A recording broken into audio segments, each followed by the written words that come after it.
સમગ્ર ગુજરાતમાં સાર્વત્રિક વરસાદ વરસી રહ્યો છે તો હવામાન વિભાગના નિષ્ણાત એવા અંબાલાલ પટેલ દ્વારા આગામી 5 દિવસ બનાસકાંઠામાં ભારેથી અતિભારે વરસાદની આગાહી કરવામાં આવી છે। આગાહીને પગલે હવામાન વિભાગના નિષ્ણાત દ્વારા સતત એટલે કે આગામી 5 દિવસ સુધી ભારેથી અતિભારે વરસાદ વરસે તેવી શક્યતાઓ કહેવામાં આવી છે। આ સાથે 26 અને 27 તારીખે પણ ભારેથી અતિભારે વરસાદ વરસી શકે તેવી શક્યતાઓ વ્યક્ત કરવામાં આવી છે। તો બનાસકાંઠામાં ભારેથી અતિભારે વરસાદની આગાહી કરવામાં આવી છે। અત્યારે પણ નહિવત પ્રમાણમાં વરસાદ બનાસકાંઠામાં વહી રહ્યો છે। તો આ સાથે વિસ્તૃત માહિતી માટે લાઈવ 24 ન્યૂઝના સંવાદદાતા થાનાજી રાજપૂત અમારી સાથે જોડાયેલા છે। થાનાજી, શું પરિસ્થિતિ બનાસકાંઠા જિલ્લામાં વરસાદની?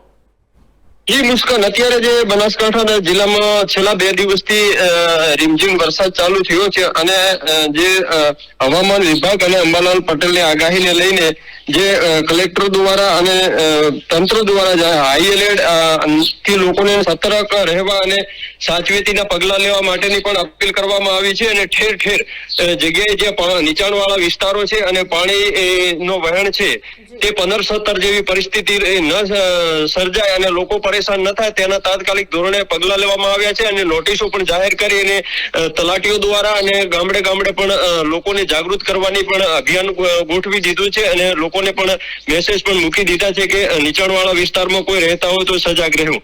જી થાનાજી, તો તંત્ર દ્વારા પ્રી મોન્સૂનની કોઈ કામગીરી કરવામાં આવી છે ખરા? કારણ કે આગામી 5 દિવસ સુધી બનાસકાંઠામાં ભારેથી અતિભારે વરસાદની આગાહી કહેવામાં આવી છે અને આજે કૃષ્ણ ભગવાનનો પર્વ એટલે કે જન્માષ્ટમી પણ છે, તો અત્યારે તંત્ર દ્વારા કોઈ પગલા લેવામાં આવ્યા છે ખરા? જી મુસ્કાન, અત્યારે તંત્ર હાઈ એલર્ટ થઈ ગયું છે અને તંત્ર હાઈ એલર્ટ થતા જ લોકોને સાવચેતીના પગલા લેવાની પણ તંત્રે અપીલ કરી છે। તેને લઈને પણ આપણા માધ્યમથી લોકોને પણ સંદેશ પહોંચે અને તાત્કાલિક ધોરણે લોકો સાવચેત રહે, કારણ કે વરસાદી માહોલ એટલો બધો સુંધાજી બાજુથી રાજસ્થાન અડીને આવેલું છે એટલે એ બાજુથી પાણીનું વહેણ પણ આવી શકે છે અને એને લઈને લોકોને સાવચેતીના પગલા ભાગરૂપે લોકો જાગૃત બને અને કોઈ અનઘટ ઘટના ન બને તેવા માટે તંત્રે પણ અપીલ કરી છે અને તંત્ર પણ સજાગ થઈ અને જે ટીમો છે તેને પણ સજાગ રહેવા અને કલેક્ટરોને, મામલતદારો અને તલાટીઓને પણ સજાગ રહેવાની પણ સૂચનાઓ આપી દેવામાં આવી છે।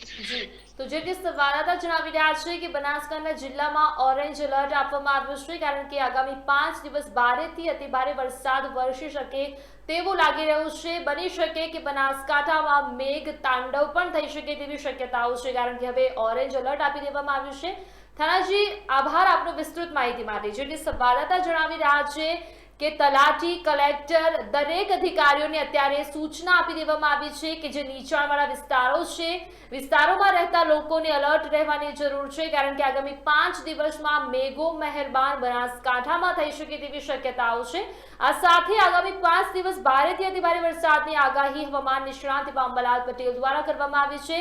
ગુજરાતમાં દરેક જિલ્લામાં સાર્વત્રિક વરસાદ વરસી રહ્યો છે, ખાસ બનાસકાંઠામાં પણ હવે ભારેથી અતિભારે વરસાદ વરસે તેવી શક્યતાઓ કહેવામાં આવી છે। આ સાથે નીચાણવાળા વિસ્તારોને પણ સતર્ક રહેવાની સૂચના આપી છે કારણ કે જે પૂર છે તે નીચાણવાળા વિસ્તારો પર પહેલા હાવી થાય તેવી શક્યતાઓ જોવા મળતી હોય છે। દરેક ચોમાસામાં આપણે જોતા હોઈએ છીએ કે જે નીચાણવાળા વિસ્તારોમાં રહેતા લોકો છે તેમને વધારે હાલાકી ભોગવવાનો વારો આવતો જ હોય છે, એટલે તંત્ર દ્વારા તકેદારીના પગલાના ભાગરૂપે પહેલાથી જ સતર્ક રહેવાની સૂચના આપી દેવામાં આવી છે।